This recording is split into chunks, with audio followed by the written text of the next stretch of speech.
हाँ, तुमने इसका सर नहीं बनाया? सर तो देखो इसका तुमने ख़राब कर दिया है, पीछे से देखो सारा दब गया है। हाँ, अब तुम इसको डब्बे का दूध दोगी, मदर फीड नहीं कराओगी, फिर ये तुमसे अटैच कैसे होगा? हाय हाय, इसका कलर तो देखो भाई, आटा मलो इसकी आटा। इसकी आंखें कितनी छोटी है। ऐसा करो तुम काजल में ना कैस्टर ऑयल मिला के लगा लो। अस्सलाम वालेकुम, मैं हूँ फ़रहीन और आप देख रहे हैं फ़रहीन होम किचन। मैं आपके साथ शेयर करती हूँ अपनी डेली रूटीन और उसके साथ साथ कुछ ना कुछ मैं अपनी लाइफ से रिलेटेड कुछ ना कुछ मोटिवेशनल बातें आपके साथ शेयर करती हूँ।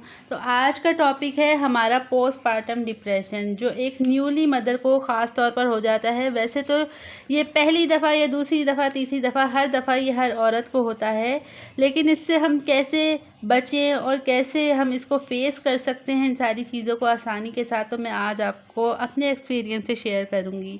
ये सब वो बातें हैं जो एक औरत को हर दफ़ा सुनने को मिलती है, हर नई माँ को ये सुनने को मिलती हैं, और कहीं ना कहीं कोई ना कोई, चाहे वो जॉइंट फैमिली में रह रही हो चाहे सेपरेट रह रही हो, हर औरत को ये बातें सुननी पड़ती है। एक तो पहले ही वो इस चीज़ का शिकार होती है कि उसको ऐसा लग रहा होता है कि वो बहुत अकेली है, और दूसरी बात ये कि जैसे ही समझे एक नया बच्चा इस दुनिया में आता है, इसी तरह एक माँ भी नया जन्म लेती है।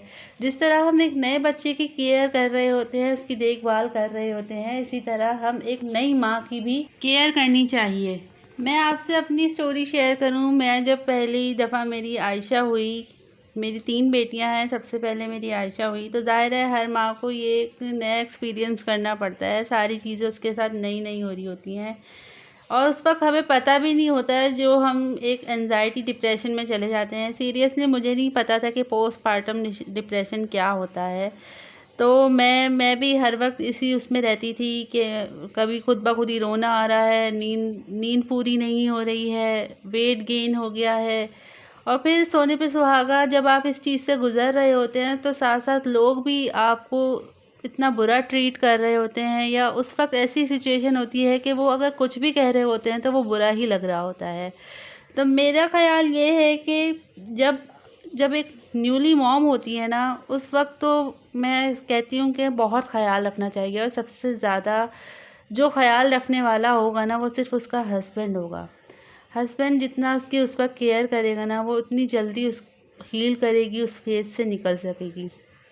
तो वरना वो उसका ये जो डिप्रेशन टाइम होता है ना उस औरत का, वो लंबा ही हो जाता है। किसी का 3 महीने होता है, किसी का 6 महीने होता है, और अगर उसको सही तरीके से ट्रीट नहीं किया जाता तो वो सालों तक चलता है, और वो उसमें कहीं गुमी हो जाती है।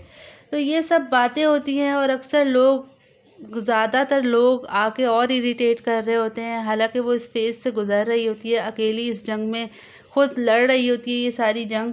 लेकिन फिर भी क्या होता है कि इन चीज़ों को कोई समझ नहीं पाता। हालांकि हर औरत इससे गुज़रती है। जो बातें भी कर रहा है ना, उसको आके कह रहा है कि तुमने इसका सर क्यों नहीं बनाया, तुमने इसकी मालिश क्यों नहीं की, इसकी टांगों की मालिश करो, देखना 15 दिनों में ही दौड़ना शुरू कर देगा। इस तरह की बातें। तो हाँ, कहना भी चाहिए। ज़ाहिर है एक्सपीरियंस याफ्ता जो औरतें होती हैं, जैसे सास हो गई, माँ हो गई, ये सब बता रही होती हैं इर्द गिर्द की, लेकिन एक कहने का तरीका होता है। मैं तो कहती हूँ कि अगर आप किसी को कोई बात भी कह रहे हो ना, तो उसको समझाओ, उसके ऊपर इम्पोज नहीं करो, उसको आके बार बार टीज़ नहीं करो कि आप ये चीज़ गलत कर रही हो या आप क्या कर रही हो। हालांकि माँ है, एक माँ को क्यों नहीं अपने बच्चे से प्यार होगा, वो तो खुद चाहेगी कि मैं उसकी केयर करूँ, उसकी देखभाल करूँ। और एक माँ क्यों नहीं चाहेगी कि वो मदर फीड क्यों ना कराए। तो ये सब चीज़ें हर माँ इससे गुज़रती है, हर न्यू मदर इससे गुज़रती है।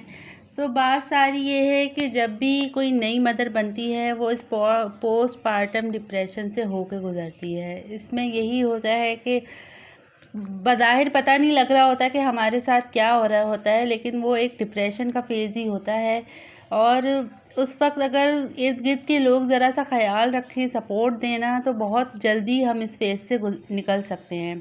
तो मेरा तो यही एक्सपीरियंस रहा है कि जब मुझे पोस्टपार्टम डिप्रेशन हुआ और मैं हर वक्त इस तरह रहने लग गई कि मुझे एंजाइटी हो रही है, रोना आ रहा है ना, मैं इवन कि ये यहाँ तक हो जाता था कि मैं बच्ची को देख नहीं पाती थी। तो फिर शुक्र है मेरे हस्बैंड मेरे बहुत सपोर्टिव हैं, उन्होंने मेरा साथ दिया, उन्होंने मेरी बहुत केयर की, हील किया। तो मैं ये कहूँगी कि मेरे हस्बैंड ने बहुत किरदार अदा किया इस चीज़ में, मुझे इस फेज़ से निकालने में। तो ये बहुत मैटर करता है कि आपके हस्बैंड को बहुत सपोर्टिव होना चाहिए। तो जितने भी हस्बैंड्स हैं, मैं उनसे यही रिक्वेस्ट करूँगी कि जो न्यूली मदर होती हैं, उनका बहुत ख़याल रखा जाए। और सबसे बड़ी बात भाई, बाउंड्रीज़ बनानी चाहिए। अगर कोई बात कह भी रहा है ना, चलो एक दफ़ा कह दी, लेकिन आप उस अगर कोई आपको बार बार टीज़ कर रहा है, ये करो ये करो, ये तुम क्या कर रही हो, तुम इसको डब्बे का दूध क्यों दे रही हो, तो भाई उसकी कोई ना कोई रीज़न होगी। वो क्यों नहीं चाहेगी कि मदर फीड मैं क्यों ना कराऊँ, कुछ हो जाता है, फीड नहीं आता, या फिर डॉक्टर रिकमेंड कर देते हैं कि बच्चे की सेहत के लिए ये अच्छा है। तो इस चीज़ में पड़ना ही नहीं चाहिए। आप एक बाउंड्री बना लो। आपका हस्बैंड जब आप अफ़ोर्ड कर सकते हो तो क्यों नहीं दे सकते। दूसरी बात ये कि कोई आप किसी को इजाज़त ही ना दो कि आपके बच्चे के बारे में कोई बात करे कि उसका कलर कैसा है, इसकी मालिश करो, इसके फेस पे ये लगा लो। अभी तो वो दुनिया में आया है, और सबसे बड़ी बात, अल्लाह ने उसको बनाया है, और अल्लाह ने माशाल्लाह उसको बहुत प्यारा ही बनाया है। तो हमें किसी को हक़ नहीं देना चाहिए कि वो आपके बच्चे के बारे में कुछ इस तरह की बात करे। और मैं आपको एक मिसाल दूँ कि मेरी एक जानने वाली हैं, मिसाल नहीं है, वाक़ई एक सीरियस बात है। मेरी बल्कि करीबी दोस्त है, उसका शादी हुई, शादी के बाद जैसे उसको प्रेगनेंसी हो गई और फिर उसका ऑपरेट हुआ। ऑपरेट वालों के अलग मसाइल होते हैं, बेचारी वो एक तो ऑपरेशन की परेशानी में, जिस पेन से, जिस तकलीफ़ से वो गुज़र रही है ऑपरेट के बाद, और फिर उसके लिए भी एक नया एक्सपीरियंस, बच्चे को गोद में लेना, किस तरह उसको सँभालना, फिर आके उसको टीज़ करना कि तुम इसका सर अच्छा बना लो, तुम इसको डब्बे का दूध नहीं दो, तुम इसको लेट के फ़ीड ना कराओ। तो ये बहुत ज़्यादा, वो एक अलग ही डिप्रेशन में जाती जा रही थी। फिर मैंने उसको बोला, भाई किसी को कोई हक़ नहीं पहुंचता कि वो आपको इस तरह आके टीज़ करे। आप सीधी-सीधी अच्छे तरीके से समझा दो कि आपने एक दफ़ा बोल दिया, ठीक है मैंने सुन लिया, अब आप इसके बाद मुझे मज़ीद और नहीं बोलें। मैं अपनी पूरी कोशिश करूँगी, क्योंकि ये मेरी औलाद है, मैं इस पे अपना अच्छा टाइम दूँगी, इसको देखूँगी। बाकी आपने एक दफ़ा कह दिया, ठीक है। तो ये छोटी-छोटी बातें होती हैं, अगर हम इसको पहले से ही एक बाउंड्री बना लें ना, तो किसी दूसरे को भी हक़ नहीं पहुँचता कि वो बार-बार आपको टीज़ करे। दूसरा ये कि हमें हर बात ना अपने हस्बैंड से शेयर करनी चाहिए कि हमें कैसा फ़ील हो रहा है, क्या हम फ़ील कर रहे हैं। तो ये सारी चीज़ें हमें अपने हस्बैंड से शेयर करनी चाहिए। और मैं हस्बैंड्स को भी बोलूँगी कि अपनी बीवी की बात सुनें, उसको समझें कि वो उस फ़ेज़ में क्या चाह रही है, क्योंकि वो फ़ेज़ ऐसा होता है कि जिस तरह समझें वो नई-नई इस दुनिया में आई है और वो बहुत केयर माँगती है। मैं तो कहती हूँ वो टाइम ही केयर का होता है, और अगर शुरू में ही केयर कर ली जाए ना, तो बहुत अच्छी बात हो जाती है, और उस फ़ेज़ से जल्द ही निकल जाते हैं।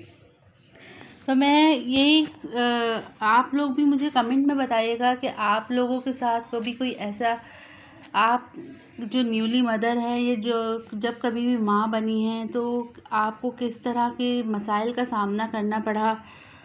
तो आप भी मुझे कमेंट में ज़रूर शेयर करिएगा। और अगर आपको ये वीडियो पसंद आई है तो इसको लाइक करें, और अगर आपको मेरी वीडियो के ज़रिए से कुछ समझ में आया है तो वो भी मुझे कमेंट में बताएं। आई होप कि आपको आज का टॉपिक पसंद आया होगा। अब तक के लिए इतना ही। अल्लाह हाफ़िज़।